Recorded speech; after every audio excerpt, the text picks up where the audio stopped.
الرحمن الرحیم. د نیا پیغام نیوز کتونکو د معاشرې په جوړښت کې د بعضې عناصرو ډېر زیات کردار وي، په هغې کې کریټیسزم دی، په هغې کې اپریسیشن دی، اپوزیشن دی. خو زموږ په معاشره کې د بده مرغه اپریسیشن ډېر کم دی او کریټیسزم ډېر زیات دی.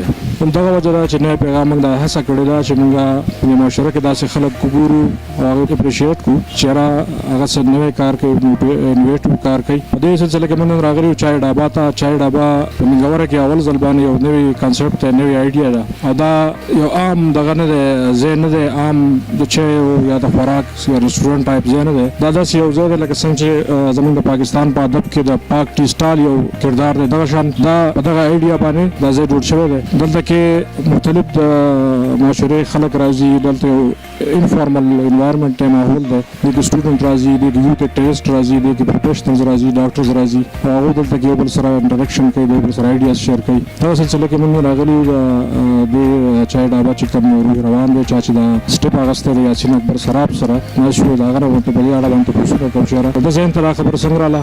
ډېره مننه ضیا صاحب. زیاتره زه اسلام آباد کې یم او زمونږ موسټلی اکټیویټیز هلته کېږي. نو هلته کې د کېناستو آیډیا شیرینګ دپاره ډېر ښه ښه ځایونه وي.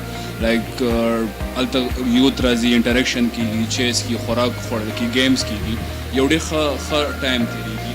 د هغې په سلسله کې سواد ته چې موږ وګورو، سواد کې له کېناستو زیږو یا له یوت د انټریکشن یا له آیډیاز ایکسچینج کولو ډېر خاص ځای نشته، بلکې بس یو سپیسیفکلی رسټورانټ ټایپ ټیپیکل ځای دی چې هلته خلک لاړ شي، خوراک وکړي، بیل پې کړي او راوځي. سټوډنټان دپاره خاص کر دا ځای موږ راښ کړی دی. دې ټایم کې موږ سره د نورزیب شاه ناست دی. نورزیب شاه سرکاري محکمه کې افسر دی او دی هم راځي دلته ناست دی. ډېره مننه چې تاسو راغلئ دلته. دا ځای خو ډېر زبردست دی، ښه انوایرمنټ لري. اصل کې پخوا خو حجرې وې زموږ، هغه حجرې نن سبا ختمې شوي دي. نو خلک په دې زیاتره په اوټو باندې ناست دي د ماسخوتنې یو ځای کې بل ځای کې. نو دا یو ښه انیشیټیو ده چې رنګونو واخیستله.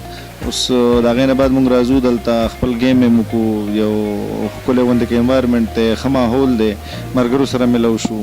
د ټولو نه مخکې زه شکریه ادا کوم د نیا پیغام نیوز چې لکه تاسو دلته ټایم ویستو په دونه بیزي شیډیول کې او تاسو دلته رالی ټایم ورکو. دې نه مخکې به بس لکه یو داسې خاص پوینټس موږ سره نه و چې موږ داسې ناست وی او یو داسې یو ښه غوندې ماحول وی. موږ به خپل ایون دا دی کې چې لکه موږ سره دلته کارډس پلی کېږي او لډو دي، ډفرنټس گیمز دي او فوډ مټیریلز چې کوم دي ډېر ښه کوالټي کې دي، فوډز هم پرووایډ کوي.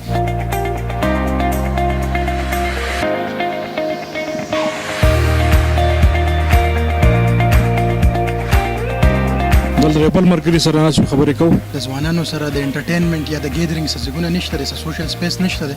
نو یو ډېره ښه انیشیټیو ده. ځوانان راځي، ګپ شپ هم لګوي، ګیمونه هم کوي، په مختلف ایشوز باندې ډسکورس هم ریز کوي. نو زه خو خپله باندې ډېر زیات اپریسیټ کوم.